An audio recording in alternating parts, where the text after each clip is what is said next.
Assalamualaikum warahmatullahi wabarakatuh. Waalaikumsalam warahmatullahi wabarakatuh. Aku melihat wajah-wajah cerah. Yang di Jakarta ada Baharudin Aritonang, ada Idrus Abdullah. Nah, aku di Bogor ya. Kemudian ada Bang Halis di Medan dan ada Jaya Arjuna di Medan. Dan Pak Wagub kita, Wakil Gubernur Sumatera Utara yang ada di Medan. Ini sebetulnya pertemuan kawan lama ini. Jadi tentu kita akan lebih supel berbincang, jadi tidak terlampau kaku. Karena yang ingin kita angkat ini adalah sisi-sisi kemanusiaan dari seorang Musa Rajeksah Shah yang kita panggil Ijek. Bahwa dia ini adalah teman kita bercakap-cakap dan kita tidak terlampau berjarak sama dia. Dan kita berharap masyarakat semua juga tidak terlampau berjarak sama Ijek karena dia adalah pengayom dan dia kita harapkan bisa menjadi juru bicara untuk seluruh masyarakat Sumatera Utara. Jack, sehat? Sehat, Mari sehat. Ya, tapi nampak agak lesu nih, capek kali kulihat. Dari pagi, tadi pagi baru berangkat pulang dari Jakarta pesawat subuh, terus lanjut acara sampai sekarang. Oh gitu. Kalau ke Jakarta kalau ada waktu telepon lah biar jumpa. Iya, dengar tadi di Bogor enak lah, di Bogor lagi dingin di sana. Macet. Jadi Jack, begini, kalau kita teroponglah Sumatera Utara nih, kita lihat bahwa bagaimanapun pembinaan generasi muda itu adalah salah satu yang harus dilakukan di Sumatera Utara. Seperti juga daerah lain. Apalagi seperti kata Bang Halis, apa yang tadi Abang bilang? Ya, jadi kalau dilihat sekarang kan Ijek ini kan boleh dikatakan duduk di samping orang-orang tua ya, yang sekarang ini. Termasuk saya, Hari, Idrus, Jaya, dan Bahar, kan begitu ya. Nah, ada yang harus kita angkat hormat kepada Ijek nih sekarang. Bisa dia pula menyatukan dirinya dengan orang-orang tua ini, kan begitu ya. Nah, sekarang saya lihat Sumatera Utara ini memang banyak kita katakan tokoh-tokoh anak muda gitu.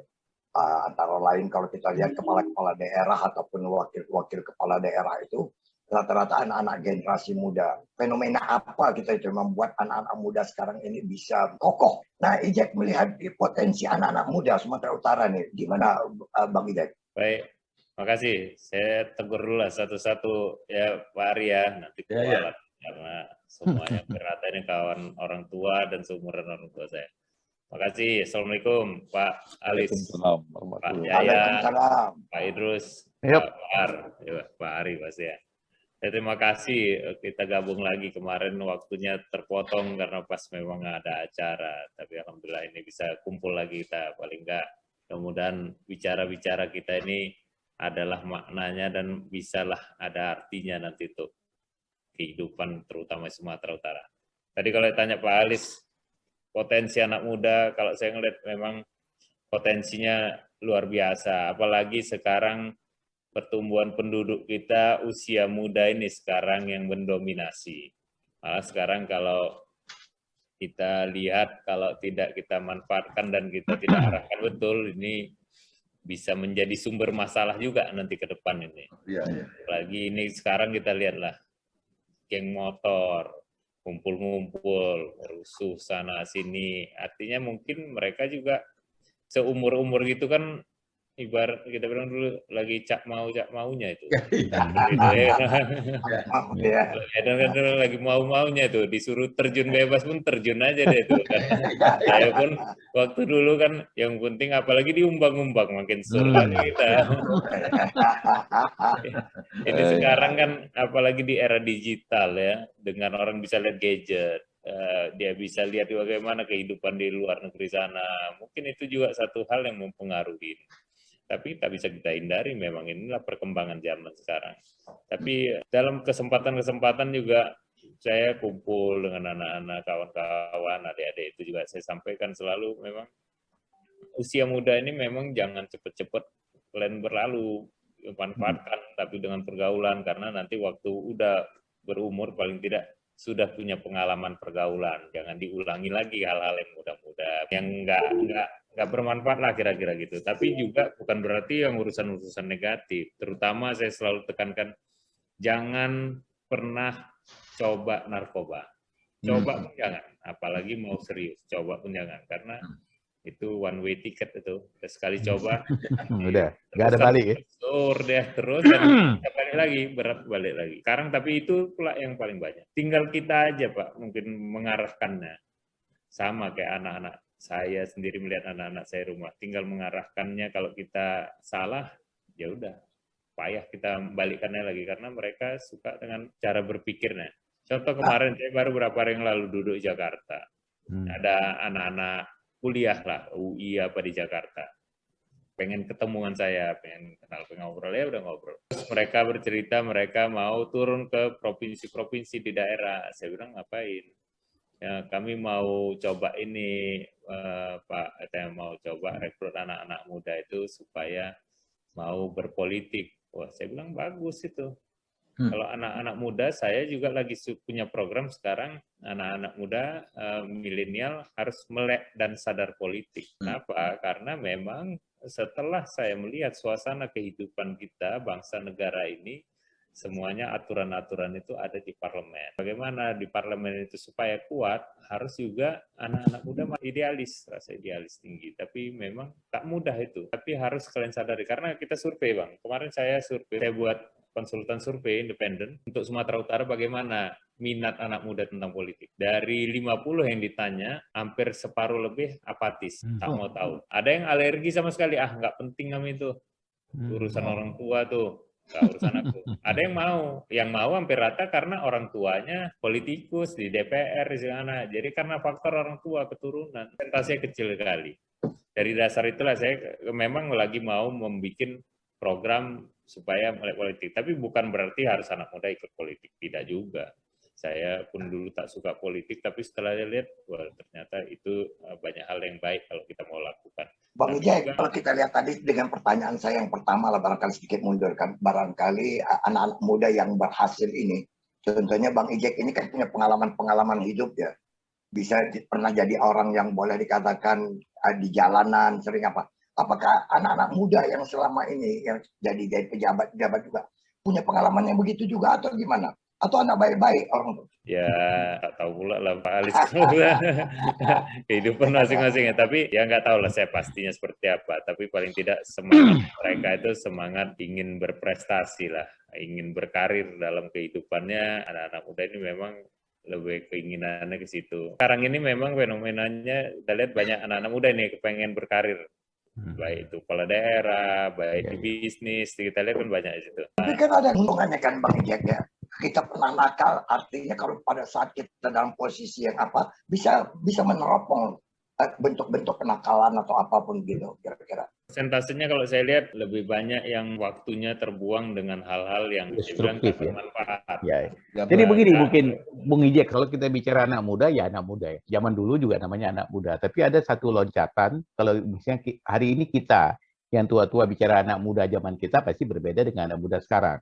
Jadi kalau saya melihat kan Bung Ijek termasuk tidak jarak sama mereka, artinya generasi yang mengalami satu proses yang hampir sama. Jadi ngomongnya lebih nyambung. Kalau kita ini kan kalau orang tua ini ngomong sama mereka-mereka yang muda sekarang ini kan bisa tulalit, ya kan? Itu satu. Dan saya menarik juga tadi ada statement ingin menggali maunya mereka apa sih. Nah kemudian melek politik. Tapi yang mungkin ingin saya tanyakan di dalam penggalian itu kan kadang-kadang motivasi mereka kan ingin berpolitik melihat dari aspek pragmatismenya. Wah ini kalau berpolitik bisa hidup mewah dan lain sebagainya. Atau juga kadang-kadang dia kepengen berpolitik itu ingin mengeksplor dia punya kemampuan untuk berbuat sesuatu pada bangsa dan negara ini. Ini terlihat nggak dari Bung Ijek melihat mereka-mereka ini lebih banyak motivasinya kemana? Informasinya yang belum dapat Pak Idrus ke mereka. Apa manfaatnya politik? Masih kan mereka merasa kalau duduk sebagai pengusaha sukses, jadi orang kaya, banyak duit, wah bisa enak ke sana kemari. Terus jadi politik, terkenal, dihormati orang, bisa bangga lah artinya banyak yang kenal, banyak yang ini. Tapi kan mereka nggak paham juga proses untuk menuju gitu seperti apa.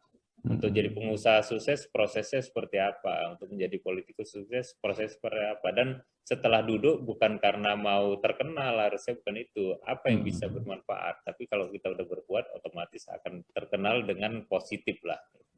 Itu yang perlu pemahaman dan informasi itu. Sementara mereka dari awal sudah apatis duluan. Ya pemahaman ini, informasi ini yang perlu ya. Jadi mungkin gini ya, saya mundur sedikit ya. Kalau dulu zaman kami lah ya, itu zaman mulai dari SMA, kuliah, itu kan sudah ada diajarkan mengenai berorganisasi, ada kaderisasi, justru dibangun itu kan. Jadi ada organisasi ekstra universiter misalnya atau intra, dan ini semuanya nanti pada saat mereka sudah tamat kuliah masuk ke masyarakat, modal itu yang mereka gunakan untuk berpolitik. Nah, jadi politiknya bukan misalnya dia karena artis tiba-tiba jadi politikus. Nah, dia karena apa jadi politik. Jadi kita nggak tahu juga apakah yang dibawa ke sana itu misinya sama nggak dengan diharapkan sebagai orang-orang yang duduk di parlemen itu gitu. Nah, hari ini bagaimana posisi itu? Apakah mereka memang sudah disiapkan dari mulai sekolah sampai masuk ke masyarakat atau itu tumbuh begitu saja karena sesuatu keinginan yang pragmatisme tadi? Kalau saya lebih melihatnya Pak Idrus, lingkungan sih yang menempa mereka. Kita lihat aja di parlemen, hampir rata kan karena bapaknya dulu DPR, anaknya DPR. Baik DPR RI, baik DPRD di daerah. Begitu juga kepala daerah. Tapi kan harusnya tak seperti itu. Harusnya mereka, saya sampaikan, kalian jangan ikut-ikutan. Mau jadi sesuatu, jangan ikut-ikutan. Dari umur kalian sekolah, kalian sudah harus punya mimpi, punya cita-cita, supaya nanti kalian kejar. Dan pada saat kuliah, jangan semata-mata ngabiskan waktu kuliah, duduk, beli kopi, cakep-cakep. Mulai sekarang kalian udah mulai pandai cari duit. Cari duit dengan cara apa? Bikin usaha. Usaha yang kecil, usaha apa bikin. Setelah nanti punya duit, mungkin ke depan kalian setelah tamat kuliah, kalian udah punya nih. Ya, paling tidak pendapatan. Jadi nggak terombang-ambing, gampang nanti dipengaruhi karena orang ke sana kemari. Paling tidak itu, dan kesempatan ini nggak banyak ini, saya bilang. Nanti masalah kalian mau ikut ini di pemerintahan, tapi harapan saya janganlah punya cita-cita, karena waktu saya pernah ngisi acara di kampus, pas saya tanya, kalian cita-cita mau jadi apa? Yang jadi pegawai negeri, coba angkat tangan. Aku kebanyakan yang mau jadi pegawai negeri, angkat tangan. Dan saya bilang, gimana sih pegawai negeri ini? Nggak ada challenge-nya. Kalian tinggal masuk kerja jam 8, pulang jam 5. Kalau mau jadi orang kaya, jangan pernah mimpi. Kalau mau jadi pegawai negeri, jadi orang kaya. Nanti kalian niatnya tujuan orang kaya, akhirnya nggak dapat, jadi salah nanti.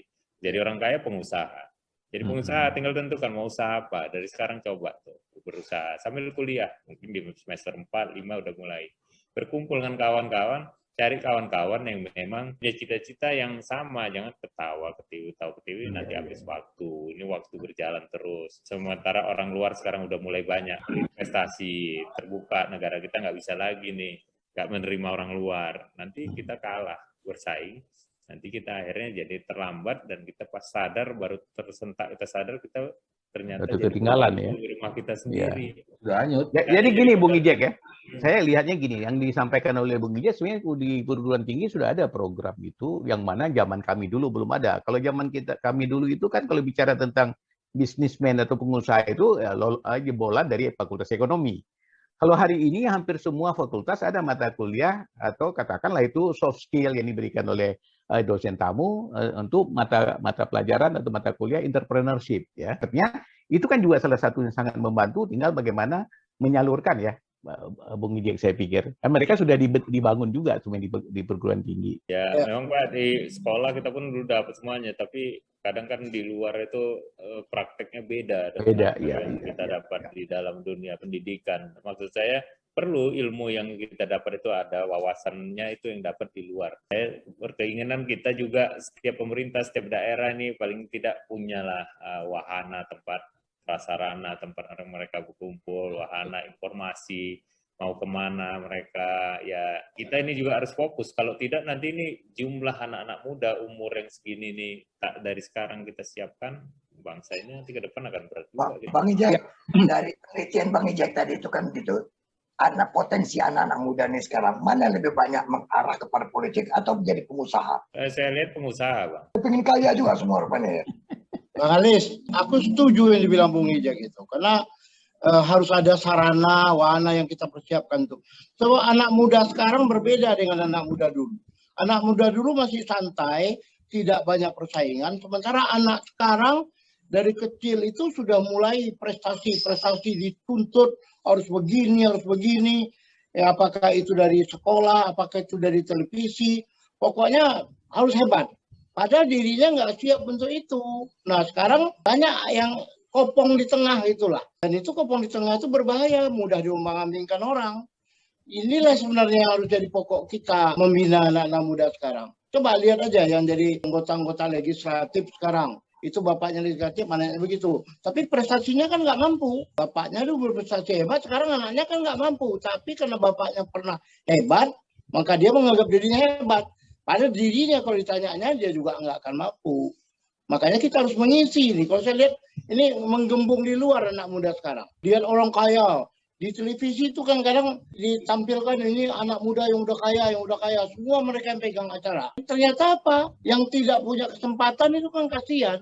Mereka akhirnya melampiaskan diri, beradu tunduk dengan gadget mereka. Ini memang Pemprov atau semua pemerintah harus memikirkan kekopongan ya, bukan kosong.